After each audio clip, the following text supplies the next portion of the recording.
So we'll hear from Jay Wesley. What I'm going to talk about is real quick the predator prey ratio. I don't have updated numbers. We're going to be getting those next week, but I've got some ideas of where it's going to be. We do have lake-wide harvest from last year, so I'll look at the trends of that. I'll discuss our salmon and trout stocking and what we plan to do in 2024. There's a couple regulation proposals I want to cover. I want to talk about cormorants real quick and avian predator notification, and maybe some help we can get here from Ludington, and investing in our Michigan fisheries, and hopefully have time for discussions.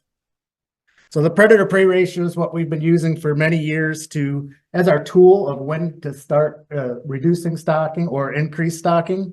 And for the most part, and I don't have 2023, but we use the Chinook biomass estimate, which is the top, the alewife biomass, which is in the middle, and the ratio of those to determine, what to do. And a great ratio is 20 pounds of alewife to 1 pound of Chinook. And that's this green area. So this is where we like to be. We're very comfortable underneath the green line. When we get to about 10 pounds of alewife to 1 pound of Chinook, we get up into this red zone, and this is the scary area. And this is what we saw in Lake Huron prior to that collapse of alewife. So what I'm hearing from the folks running the estimates is we do have a little bit of a bump up for 2023 data, but it's mainly because a lot of these, the recruitment of alewife from the 2021 year class, and what we saw in 2023, just the biomass hasn't really gone up that much to help this number. But based on what Ralph had showed us, I'm really confident that we're still in a good spot.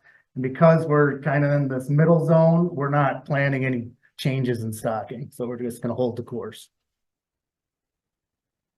Another thing we look at, and probably the best thing for natural systems, is look at the weight of the fish. I mean, that's a great indicator of what's happening.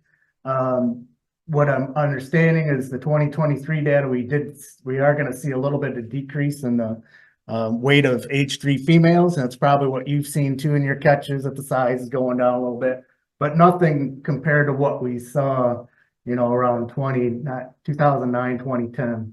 So we're still in a really good spot in terms of fish weight as well. So that's just another indicator to kind of hold the course. So more recent data that we do have is lake-wide. This is sport harvest in pounds, but this is all the states combined. And so you can see where we were kind of in the heyday in the early 80s, and Chinook, which is the blue on the bottom, dominated our harvest for Lake Michigan. You all know that things were great. BKD hit and Chinook harvest went way down. And then we had somewhat of a rebound into the mid 2000s, and then dry-scented mussels came in, and we've been declining ever since, and kind of leveled off at this new area here. As you probably experienced, 2023 was pretty good for Michigan and all the other states for Chinook salmon. So we have seen a little bit of a bump up, and I'd imagine even 2024 we'll see even more of a bump up. But I don't think we'll ever see the days of the 80s, and we probably won't see the days of the mid 2000s either. The other species on here, coho, lake trout, brown trout, all seem to be relatively consistent. Steelhead, other than browns, seem to be fairly low, which I'll show here. So brown trout we hear a lot about. Michigan's browns have been down, which I hear all the time. This is all the states. So even Wisconsin's down. And when we hear about how important or how great Wisconsin's brown trout fishery is, and it is better in Michigan, and they do get bigger fish, no doubt. They do have better conditions over there, like what was talked about before. But all the states combined, our brown trout harvest is really low compared to historically. But I'm getting a sense that this year's a little bit better. I've even been out and caught a few browns out of St. Joe where we're not stocking, and I hear Ludington, they're catching some browns. So hopefully we'll start to see some of these numbers go up. And we also have krill clerks out in March, which we haven't had ever. So I'm hoping our krill clerks will start to find some of these browns out there and we can record them. So if you see a krill clerk, make sure you stop in and talk to them. Also want to mention steelhead harvest. There's a lot of talk about steelhead in our rivers now, and that, concern about people catching too many. A lot of people start pointing numbers or pointing fingers towards the lake anglers. And really, the lake anglers are not catching much steelhead. I mean, this is the trends that we've had. This is all states again. You know, back in the 80s, look at where we were, pretty much the same as we are now. BKD hit, so people had to go find fish, so they figured out how to catch steelhead. So that's this increase we see here. And then dry-scented mussels happen in that 2000 late or 2000 mark, and we've really been kind of plateaued here for quite a while. Yeah, maybe a little decrease, but we're starting to see increases now, and I'd expect our steelhead harvester numbers, at least on the lake, to continue to increase. And I think our returns to the rivers are even going to increase too. But I just want people to understand that lake anglers are not harvesting a ton of steelhead. So now I want to get into stocking. So this is our lake trout stocking, and we had probably our main decrease around 2017, and that was a time period when we were planning on reducing Chinook salmon. A lot of people were concerned about that and wanted to look at other species. So lake trout were reduced mostly in Wisconsin, but also Indiana stopped stocking lake trout. So most of our lake trout now are all stocked north of Ludington, and most of them are all on the Northern Refuge, close to 2 million up there. Our plan for 2024 is to stay the course. So we'll be at that same, just over 2.2 million or so. This is brown trout harvest, stocking. And you can see we also, we reduced brown trout, so did Wisconsin back in that 2017 mark. So we're kind of been about that same level for several years now, and we plan on doing about the same in 2024. Other than we did add a port, we're going to add 20,000 to Grand Haven in 2024. So Michigan will have a little bit of a bump up. We're hoping that with what we're seeing in Frankfort and Ludington and Manistee with some increases in brown trout catch, that stock in Grand Haven may help some of those southern areas as well. So slight increase in brown trout this spring. You're gonna stay the same here. Yes, stay the same here, about 80,000 here. So it doesn't have 20,000, doesn't take away. Correct. It's an addition. Other than we discontinued Petoskey. So we actually moved some of the Petoskey down. This is steelhead stocking. It's been relatively consistent other than our COVID year. In 2020, we didn't take eggs, so our yearling numbers were down. You know, there's some fluctuation here at the end. This extra number in Michigan is fall fingerlings. So we stock about 620 to 660,000 yearlings a year. But the Lake Michigan Committee keeps track of fall fingerlings as well. And when they're over about 3.5 inches, we just count them as part of the stocking. It's just the way we do it. Some of the other states just do fall fingerlings. So Michigan's increase there was from fall fingerlings. 2024 is planned to be about the same. Our coho numbers are the same, pretty much going back since we started stocking coho. We haven't made a whole lot of changes. Michigan is the main producer of coho, over 1.5 million, sometimes some years up to 1.6 million. So we are the coho stocking state of Lake Michigan. Wisconsin does put in about 500,000, and the other states also contribute. But 2024 is going to be the same for coho. And here's our Chinook salmon stocking going back to 2012. Michigan was one of the main contributors, stocking over 1.5 up to 1.6 million Chinook salmon back in 2012. The Lake Michigan Committee decided to do some reductions to get predation down. Michigan obviously was one of the main states producing wild fish. You know, 80% of what we catch in Michigan are wild fish, mostly coming from the Pere Marquette River, Little Manistee, Betsy, a lot of rivers contributing smolts. The estimate I saw from the mass marking program is we're up to 8 million wild smolts in the 2022 year class. So We're cranking them out again. We had gotten down to as low as about 3 million. So smolt survival has increased. Michigan increased to 1 million. Last year in 2023, Michigan will stock 1 million in 2024.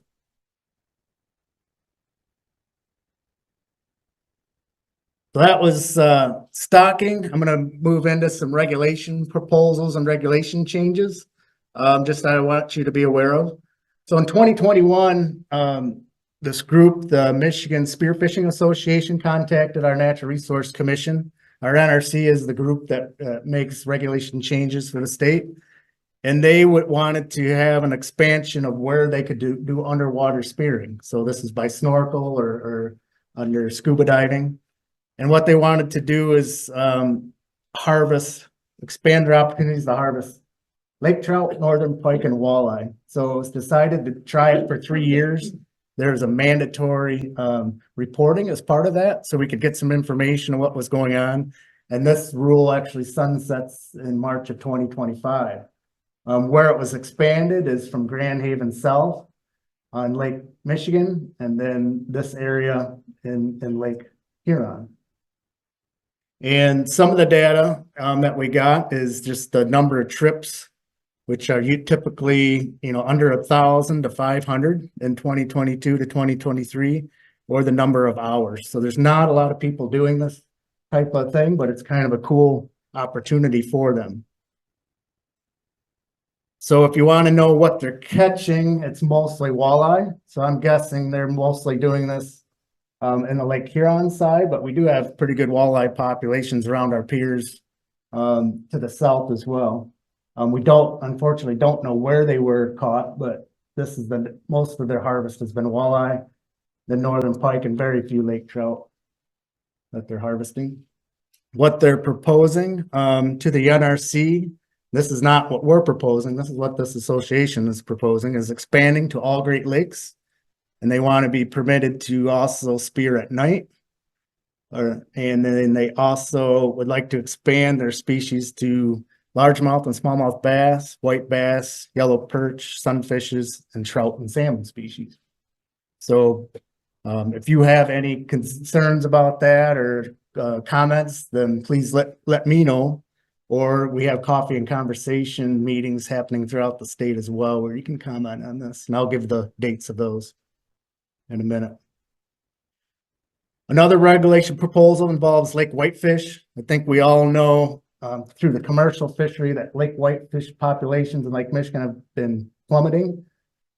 We do have really good pier fisheries, especially in Muskegon, Grand Haven, to some extent, probably White Lake, Whitehall area. But it's basically a November fishery. These fish come in to spawn around the piers, and they're really good. It's a good time to target them. So with this decline in the commercial fishery, we wanted to start looking at what impact our recreational anglers had. So we did some creel surveys. So the first couple of years, the blue is what we got in the creel survey, basically from the month of November. So commercial fishery was still outnumbering what we were getting. But as the years have gone on, and we even did 2023, and I think it's even lower, now our recreational fish catch is about the same as what the whole year of commercial catch is. So there is concern about fishing down this stock of, they're basically adult lake whitefish coming in to spawn. And some folks were coming to us saying, well, we got to close the fishery, we got to reduce the bag limit. But we really didn't want to change the opportunity to catch these whitefish. It's the only time recreational anglers have a shot at them. And we know that there's a lot of snagging that goes on at the pier. So what we wanted to first try is to reduce the snagging that's happening and get people to use gear that is going to actually catch lake whitefish versus snag it, and see if that will reduce some of the harvest so we don't have to close that fishery.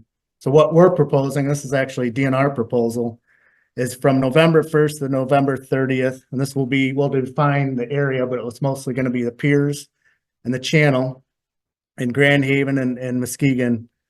Go to a single point hook, 1/2 inch or less. And then we would also close it to spear fishing, bow fishing, and underwater spear fishing. And our hopes is that, harvest will go down, we'll get less illegal activity, and we won't have to close that fishery. Jay, is that gonna mess with the walleye trawlers and then maybe any muskie trawlers starting to target those in those areas? At least in those areas around the pier, but we're hoping I can, change their hooks up a little bit and be okay. It'll only be the month of November. But if you're outside of these areas, more inland and like Muskegon Lake, you'll be fine. There'll be that's where most of the fishery is right now.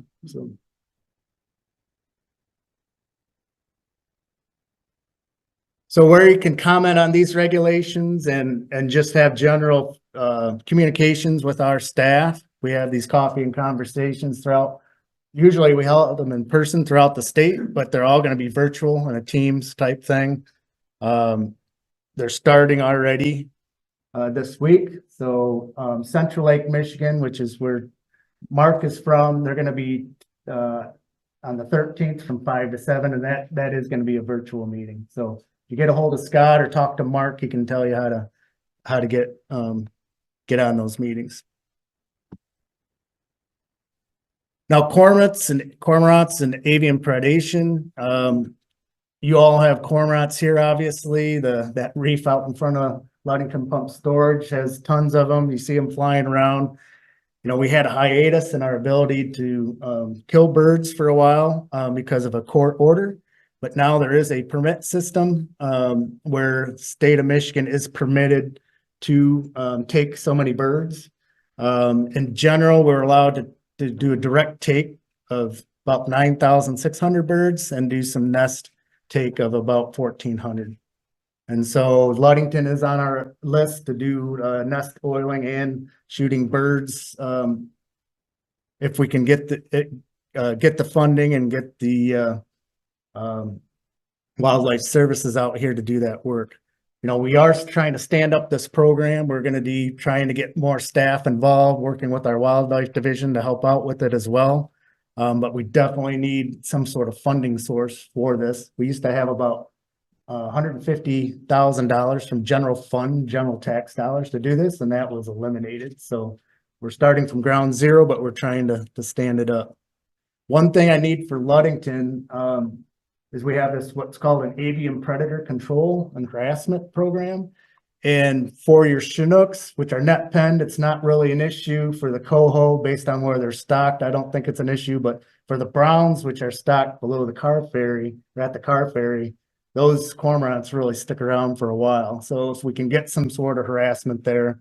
Dick Underwood's been our contact. Dick's getting older now, and I don't know if he's going to communicate when those trout are going to be stocked. So I don't know if we can get the Ludington Charter Boat Association, Mark, if somehow we can get folks out there, shooting bangers. I think they've been using flares. Been pretty good about calling me when, Okay.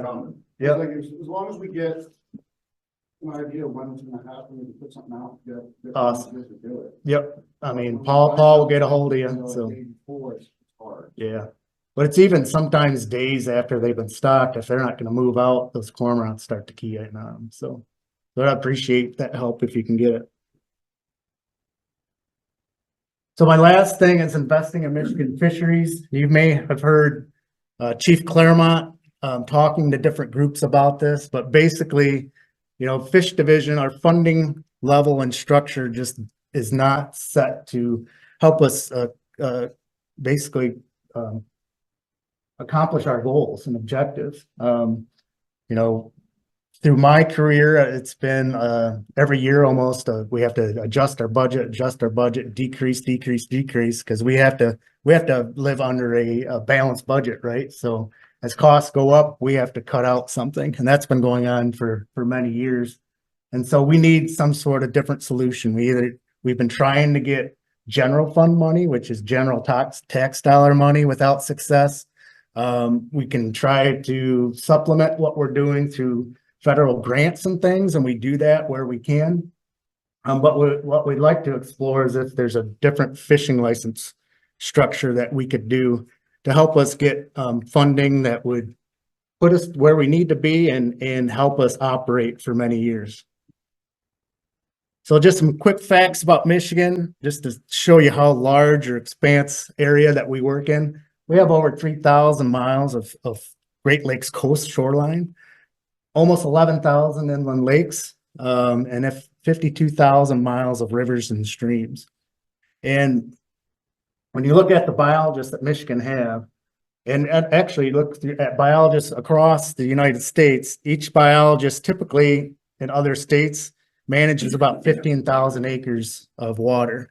Someone like Mark Tonello sitting back there, he has to manage over 500,000 acres of water. And that's just impossible in my mind. So that's how small Michigan has come and what burden we put on our biologists to try to keep track of what's going on and make good decisions about stocking regulations, or just to provide you information that's current about what's going on in those systems. We only get to lakes about once every 90 years. And the lakes that we manage heavily, like we're putting millions of dollars of stocking into, we may not get to every 20 years, 10 at best. So it's just very tough to manage those fisheries when that happens. The average cost for a resident license nowadays in the US is $31. Michigan's at $26, and that's an all species license.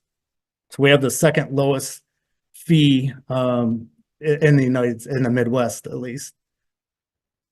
And we haven't had any cost increase since 2014, and our $26 license is the same as an all species license in 1997. So you look at what the cost of, I don't know, a boat was in 1997 compared to now, it's vastly different. And we're basically living on $1997. Yeah, George. Like, how many all species licenses are sold in Michigan compared to Indiana and Colorado? Yeah. In Michigan, it's about 1.1 million, but I don't know for Illinois and Indiana. I can find that out. Yep. Is there gonna be a chance for the Great Lakes trawlers to get a second license to put more rods? I had someone asked me to ask you that question tonight. Yeah, so at the end of this, I'll be putting a pitch out if you have any ideas of what you'd like to see. And that's one of the ideas that the Great Lakes Salmon Initiative brought up, is a Great Lakes trolling license. That absolutely, we'd put that out. And in fact, there's been a lot of traction on that, and I think a lot of support for the Great Lakes trolling license. So basically, if you bought that license, you individually could use 3 extra rods while you're trolling. Yep. I don't think most of us have a problem with a rate increase. But what's the guarantee that money is gonna go for what it needs to go for and not get jerked away by our governor and spent on something else? Yeah, they are restricted funds. So that's one thing, legally they are protected. And so they can't touch them.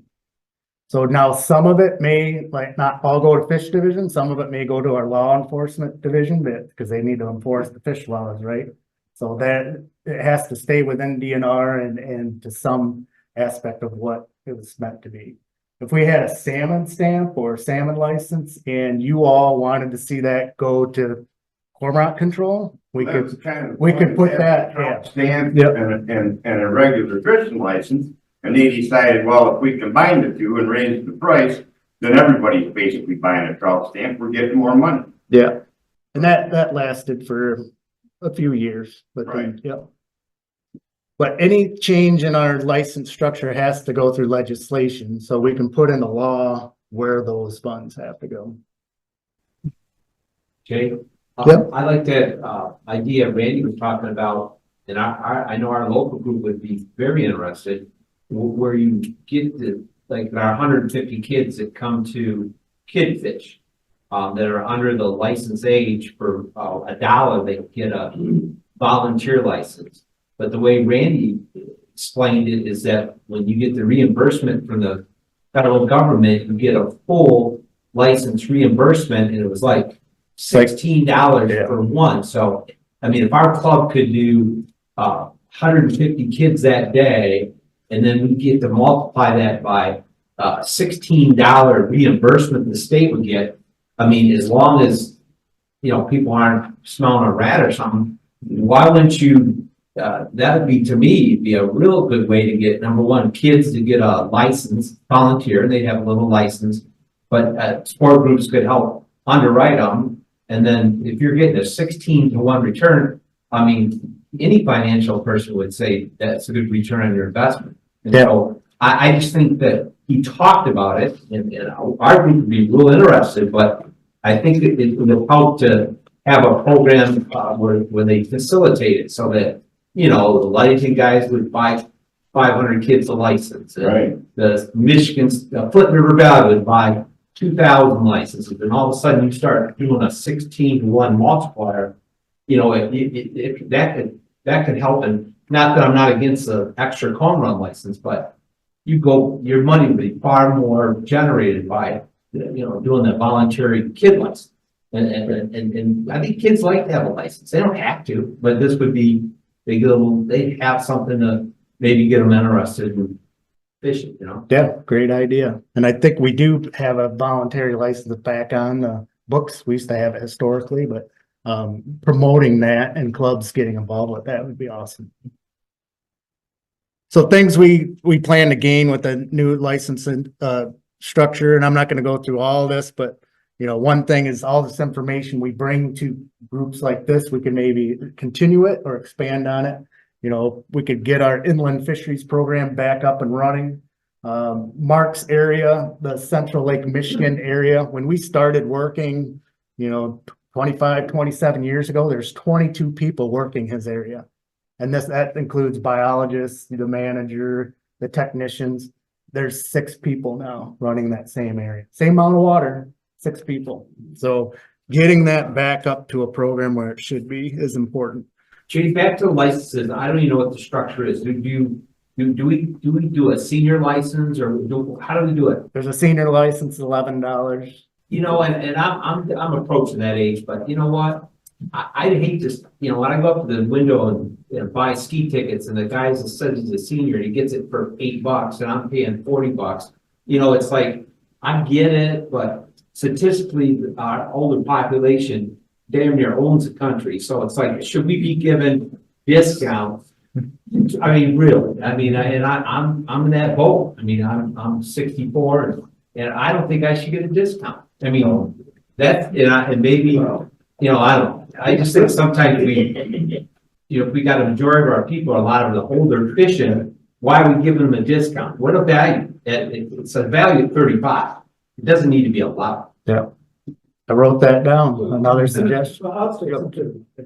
You know, you gotta admit, you're better off than a lot of the senior population. Come on now, you know, with your pension and everything. Well, There's a lot of people that have just are living on Social Security. They're seniors, and they've been paying that rate I agree, all their life. but $31 for a total lot. Now I'm sure over the course of a year, they can come up with that $20. A lot of times it might just be, you know, less vices or something.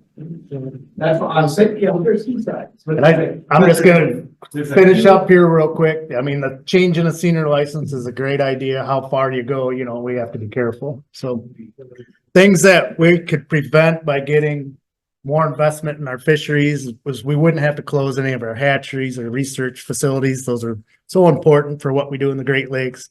You know, future stocking. You know, if we close the hatchery, obviously we can't stock as many fish. So those are all things that are important for us and why we have to invest in the fishery. So our next steps is that we are going to do a survey to licensed anglers to see what your opinion is. If you don't give it to me tonight, you might have a chance in a survey to see what you want to have in a license structure. We're basically just taking suggestions like you've been giving me now. We have basically an open slate. What do you want to see? What do you want to see as a new stamp or way to raise money? And how do you want to see that money used? But don't go into it and put it where it's got to be. Don't go into it and then a year later say, oh, well, you know what, Yeah. I wish we had done more. That I mean, the main thing we need is cost of living increases built into it, just like the parks have. So, yep. So with the trolling, those small license proposals, being thought out, and the GLSI is a huge part of that. They have gone around and got a lot of support from a lot of organizations around the state of Michigan, like Charter Association, Michigan Charter Association, all these different associations. This weekend, MUCC. Right. Has some Yeah, respect. yeah, and that was huge, that was huge. Now, with that being said, when you take that in then under the state of Michigan into consideration, you look at an organization, you go, okay, they have so many members in this opinion, if an organization is supporting that, are you taking that as this is 500 people in support of that? Versus you get one or two people that would sit there and hit you up all the time or are naysayers over the thing, not gonna carry as much weight. Yeah, we're keeping track of all the comments we get. Of course, we'll have a survey, which we could quantify as well. But the main thing is that any license change has to go through the legislature. So you all have to support that as well. Like the one Us steelhead putting it- limit? What's that? Like the one steelhead limit? Well, that was a natural resource commission. Yeah. But if we can get support from all the groups to contact their legislatures, once a proposal is out there, that's huge. Yeah, and once we do the three rod, that's just gonna, the legislature is just gonna create the license. Then we have to go to the NRC for them to, what the actual license is going to entail, so. And where are the money going? No. The legislature decides that.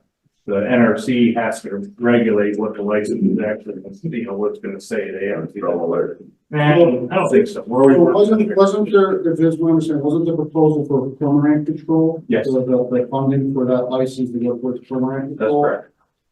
So, and you guys have no pull in that at all, or? We're just here to listen. If that's where the majority of people want to see that money go, fantastic. I mean, we need money for that. So We just need to open the season. I want to make sure we include the folks online in some of the conversation too, because I know it's great to have some conversation here, but they can't hear everything and they've got chats going with their conversations. So I'll try to hit a few of the questions that are in here for Jay. Did the alewife die-off 2 years ago greatly impact the population today? we don't know, but I don't think it has, based on the data that we're seeing. At least there's no correlation with that. And a question for you, cumulative stocking for 2023 shows highest effort of all states combined. Any expectations out of that? Also circling back to predator-prey ratio, although steelhead have more diverse diets, are there any concerns? Yeah, so what we're seeing, alewife abundance increasing, at least it was, and I think with the 2021 year class and 2023 year class alewife, that things were in a good spot. So with this extra stocking and with the extra wild production we're seeing, I would think your catches are going to continue to go up, but your size is probably going to go down. So you're going to have to monitor that, and at some point, you know, maybe level off if we have to. But if things continue to look good, you know, maybe we can increase stocking some more. But for the most part, we're going to be status quo because we don't want to go over the top. So we're going to see where things kind of stabilize. And a question on lake trout recruitment. Is the lake trout population in the southern basin self-sustaining? It's not self-sustaining yet, but we certainly started to see wild production of lake trout.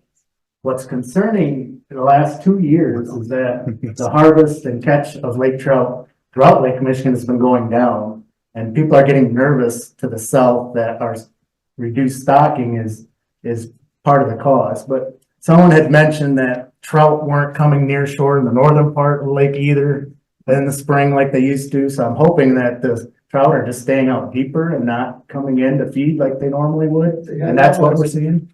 Lenny Vaughn, Vaughn, yes, he and I are usually the first ones in the water in the state.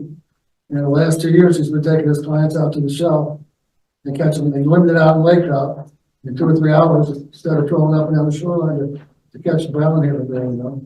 Because before we had the lakers on the beach eating gobies and stuff, but now and the ones he's catching out there are full alewives. Yeah. So that's the deal. But our whole point Well, of I don't know. Yeah. Our point of reducing stocking in the south is that we were seeing wild recruits and that we thought that they could sustain the fishery, but we have to watch it. So then we got a question on the group leading the NRC spearing proposal, and I was curious as well about if there have been any conflicts just between people spearing in areas where there weren't and people pier fishing or doing other kinds of fishing and trying to extrapolate that to what might happen if bass spearing is allowed and potential conflicts with these other species. At least with what happened Grand Haven South and with them pursuing walleye, lake trout, northern pike, we did not hear of any issues with user conflicts. So they're pretty courteous to the pier anglers and they're not trying to screw up anything. They're staying away from folks, from my understanding. And what is the group? The Michigan Spearfishing Association. Do you have any news on the gill nets? News on like what news? Are they gonna be out there in the spring? I don't know what the intentions of the Little Manistee River are. I know that Tommy's gonna continue to use his trap net gear. Or always gonna be trapping that? Yeah. And if anything, if they did any gill nets, from my understanding, it's gonna be more Joe. heritage or educational type stuff from the Little Manistee. They're not got commercial fish. They're allowed to, but I will wait. I don't know what their intentions are or what they'll do. There's no intention of it right now. They Going- were fish with gill nets since 2015 and they did, since that, they got no intention to. Okay, thank you for those. Yeah, one more thing, just so, I think a lot of times with this, with the brown fishery, your numbers or how the decline and people are saying there's no browns. I think some of it has to do too with the lack of, of reporting. People, there's no crew clerks out. I mean, the last couple of years in Ludington, Rob, I can't speak for other boards. The last couple of years in Ludington, it has been pretty damn good. Yeah. I mean, I was catching really good limits, browns as early as January this year, and there's no way of reporting. So other than making a phone call to you or somebody else. Yeah. So I think some of that data is skewed. Like I said, there's no stocking down in St. Joe catching this. Early February, I was catching browns in St. Joe. And I think there's more browns than people think. Yes, they're not like they used to be. Not fishing dirty or water like it used to be, so it's a little harder, but there's still a lot of browns. So I know there was some discussion of reducing brown numbers. I hope that doesn't happen. Yeah. I think we moved them around, we changed stocking just to see if it would help something. So yes, I'm seeing browns, I'm hearing of browns. We do have a crew clerk in March now in Ludington and Manistee, so even Frankfurt. So hopefully we'll start to see those numbers go up. So I think that's why we're gonna stay status quo, at least for now with browns. And, you know, maybe if we get a chance where we can increase predation, we could talk about browns again and lifting numbers up. Now we've doubled the numbers in Ludington, and I don't think we've got the numbers back up to what they historically were, not even close, but it has created If you went out tomorrow and you want to catch browns, you catch browns. Yeah. Guaranteed. Jay, is there still some talk about brood stock in the browns and the different makeup of where you're raising them and the. So we're using wild rose, which is our biggest, kind of more of a domesticated trout. I think they survive pretty well because they're big. And then we have Sturgeon River, which is one that we brought in from the wild that typically would live part of its life in a river and part of it in the lake. So we thought they would do really well in the Great Lakes, but I'm not sure, just because of their size, maybe they're not surviving. They got shy in the hatchery, right? Oh yeah, they're more skittish in the hatchery, and so behaviorally they're different, but they don't grow as big because they are skittish. Work to see for Ellen, the big ones. I don't know, they didn't really get that big for Michigan, No. but Ellen is what's working mostly for Wisconsin, Okay. and they have a wild brood stock for them. So just like we take wild brood of our coho, chinook, and steelhead, they've got sort of, Eggs. yeah, and I think about that a lot. Jay, I read something, I'm not sure where it was, that Wisconsin wasn't in stock any browns this year. Is that correct? I haven't heard that. They've reduced their numbers quite a bit, but maybe there'll be less browns, but I think as far as I know, they're still stocking browns. So I think there was one more question, there's a lot of chatter back and forth here, but there was a question about, why increase stocking with the prey levels low, but I'm not sure if there was a proposal to increase stocking anytime soon. No, I think recently, Michigan and Wisconsin, bumped up their Chinook numbers a little bit, but we're gonna be status quo for this year and, probably next year as well. If we see a huge jump in alewife or prey, then we would consider an increase. And one more question on the limitation on cormorants, funding volunteers, what's holding it up? So it's mostly funding at this point. Back in the day, it had general fund tax support of 150,000. Today it has zero support from general tax dollars. So, we do try to fund wildlife services that goes out and does the depredation of or taking of these cormorants. If we had more funding, we could hire more of our staff to get it done. So when you're doing the stocking, you're talking about bird harassment and getting volunteers to do that. Correct. With the flashbangs and stuff. How do you acquire or get those stuff to do that? Or like, so my question is, if you had the 80,000 browns for the car ferry, if I want to put something out to get volunteers to go out and do bird harassment, to keep these cormorants from the time to 3 days after the stocking, are we allowed to use flashbangs or how does this work? You as a volunteer, yes, you can. For a state employee, we have to go through special training, explosive training, but, as a volunteer, you can use those or flares. The main thing that I think folks have done if they're using flares is that you contact the Coast Guard and let them know what you're up to. Right. And what people have been using for flares is, there's an expiration date on most of those 12 gauge flares. So anything that's expired, kind of group people get together and, use those, instead of buying new ones. So it's something to just you notify the local Coast Guard, but also the captain of port, whoever the captain of port of that is, and tell them that you're gonna go ahead and, firing a bunch of flares, and that's good to go, as far as the state's concerned. Yeah, yep. Because we have you on our list as an avian predator notification and controller, so you just can't kill the birds. If you're having trouble with harassment, it's not working, then let us know and we'll make sure someone comes in there and shoots some of those birds to make sure they're behaving. Well, then we just assume we're gonna have trouble with it? Under the permit, we have to do what we can with harassment, but we can use lethal reinforcement. Well, what is that, one day, like, let's say you release the car ferry, we go out there with flares and stuff, and we say that's not good, can we have shooters in the next day, or? Contact us, we'll see what we can do.